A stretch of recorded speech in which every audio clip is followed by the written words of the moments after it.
तो supreme God emperor के पिछले एपिसोड में हमने देखा था वहां पर एक ड्रैगन रोल की साउंड आ रही थी, जिसके बाद मुइन और भी उस तरफ देखते हैं। अब आगे इस एपिसोड की शुरुआत में हम मुइन को देखते जो कहते हैं ये जगह उतनी ज्यादा सिंपल नहीं है जितनी ये नजर आ रही है, जिस पर वो औरत भी कहती है हमें जाकर देखना चाहिए। दूसरी तरफ हम बहुत सारे लोगों को वहाँ पर भागते हुए देखते हैं, जिनके पीछे कुछ लोग आने लगते हैं और उन्हें भी ड्रैगन रोल की साउंड आती है। तभी हम वहाँ पर बायजू को देखते जो कहता है कि इसका स्टमक प्रेशर काफी ज्यादा है, जिस पर उसके साथ आया पर्सन भी कहने लगता है ब्रदर बायजू हमें यहाँ से जल्दी निकलना चाहिए क्योंकि यहाँ पर प्रेशर बहुत ज्यादा है। जिस पर वो दोनों ही आगे बढ़ते हैं और आगे बढ़ने लगते हैं। दूसरी तरफ हम कीन मेंग्यो को भी आगे बढ़ते हुए देखते हैं, जिसको वहाँ पर रेगिस्तान में गर्मी लग रही होती है। जिसके पीछे वाला पर्सन कहता है एल्डर क्या लोग भी यहाँ पर नहीं है, जिस पर वो कहता है कि जब तक लीडर यहाँ पे नहीं आ जाते तब तक हम कोई भी डिसीजन यहाँ पर नहीं ले सकते हैं। जिसके बाद वो सभी आगे बढ़ जाते हैं। दूसरी तरफ हम डेमन सेक्ट के कुछ लोगों को देखते हैं, जिनमें से एक पर्सन कहते हैं सर आपको लगता है कि हम इस तरह से डिस्कवर नहीं होंगे, जिस पर वो उसका जवाब देते हुए कहता है इसका कोई भी मतलब नहीं बनता है क्योंकि जब मैं यहाँ पर आया था उसको पहले से ही इस बारे में हल्का सा पता था। वैसे भी हमें इस चीज के बारे में चिंता नहीं करनी चाहिए। लॉर्ड लिंगडी ने उसे एक मैजिकल वेपन दिया है जो उसे इनविजिबिलिटी प्रदान करेगा और उसे कोई भी लोग नहीं ढूंढ पाएंगे। जिस पर वो दूसरा पर्सन कहता है लॉर्ड ट्रंक ने भी इस बारी ऑर्डर दिए हैं, हमें उस मुइन को भी मारना पड़ेगा। उसकी हिम्मत कैसे हुई हमारे स्पिरिचुअल किंग को मारने की, वो भी हमारे स्पिरिचुअल क्लैन के चारों स्पिरिचुअल किंग को, और वो इस क्राइम के लिए डेथ डिजर्व करता है। और वो दोनों आगे बढ़ जाते हैं। दूसरी तरफ हम मुइन को देखते हैं जो अपने सामने के नजारे को देखकर हैरान होता है, जिस पर शाई यूनिट उससे कहती है रीवर्थ की आर्ट जो कि ड्रैगन बोन से होती है वो आपकी फिजिकल बॉडी की डेंसर को काफी ज्यादा हद तक एनहांस कर सकता है, यानी कि आप कह सकते हैं दर्जन और 100 गुना भी आपकी इस चीज को बढ़ा सकता है। जिस पर मुइन भी सोचने लगता है ईल का जो रियल एसेंस होता है वो हार्ट में होता है, हाँ लेकिन लॉन्ग हुआ फिर उसे डेफिनेटली हाईयर लेवल पर रेज करेगा। जिसके बाद हम मुइन को देखते हैं जो कुछ सोचने लगता है और आगे की तरफ दौड़ने लगता है और कहता है मेरे साथ आओ। जिसके बाद हम देखते हैं वो तीनों ही आगे की तरफ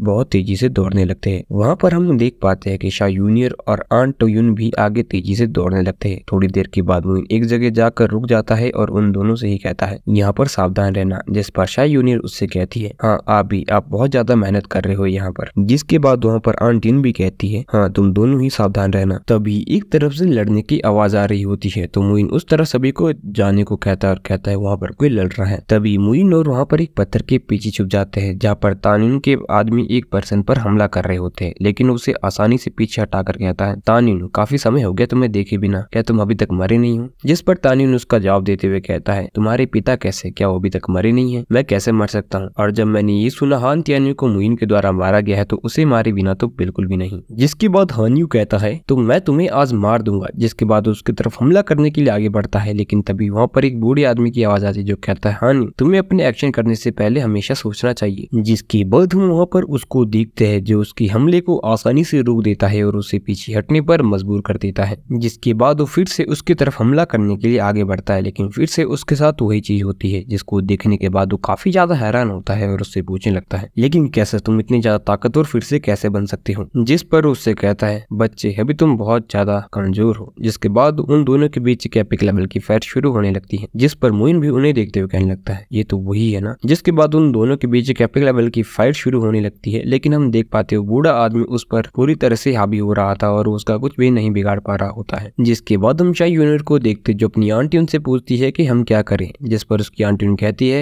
हम यहाँ से चले जाएंगे, हम इनके बीच में इंटरफेयर नहीं करेंगे। जिस पर हम इनको देखते जो आगे बढ़ने लगता है, लेकिन तभी शाह यूनिट उससे पूछने लगती है आप कहाँ जा रहे हो? जिस पर मुइन कहता है तुम यहाँ से थोड़ी देर के लिए जाओ, मैं जल्दी तुम्हारे पास आ जाऊंगा। जिस पर शाह यूनिट मुइन को केयरफुल रहने के लिए कहती है। जिसके बाद हम वहाँ पर मुइन को देखते जो धीरे धीरे आगे बढ़ने लगता है और एक पत्थर के पीछे छुपकर वहाँ पर उन दोनों की लड़ाई का आनंद लेने लगता है। हम देख पाते हैं कि वो बूढ़ा आदमी क्लियरली उस दूसरे पर्सन पर बहुत ज्यादा भारी पड़ रहा होता है, लेकिन वो आदमी भी कमजोर नहीं था। हालांकि वो उससे पूरी तरह से ओवर पावर नहीं कर पा रहा था, लेकिन उसके हर एक हमले को आसानी से रोक पा रहा था। लेकिन तभी वो अपना एक्सीलेंट होली वेपन आर्मर को एक्टिवेट कर देता है और कहता है तूने मुझे ये करने पर मजबूर कर दिया है। जिसके बाद वो दोनों ही नीचे आ जाते हैं। जिस पर वो बूढ़ा आदमी कहता है एक्सीलेंट होली आर्मर, लगता है तुम काफी ज्यादा पुरानी चीजों को अपने साथ लाए हो। जिस पर वो कहता है तुम्हें क्या लगता है बूढ़े आदमी, वैसे भी हमारी टॉप क्वालिटी की होली वेपन है ज्यूहान त्वांगोंग की, और तुम्हें क्या लगता है तुम जैसे कमजोर आदमी इसके सामने टिक पाओगे? बस तुम्हें इस पर फोकस रखना है और ये सबसे ताकतवर तुम्हारी रक्षा करेगा। जिस पर मुइन उसके आर्मर की तरफ देखते हुए सोचने लगता है ये आर्मर मेंग्यो को पूरी तरह से सूट करेगा। जिसके बाद हम वहाँ पर उस बूढ़े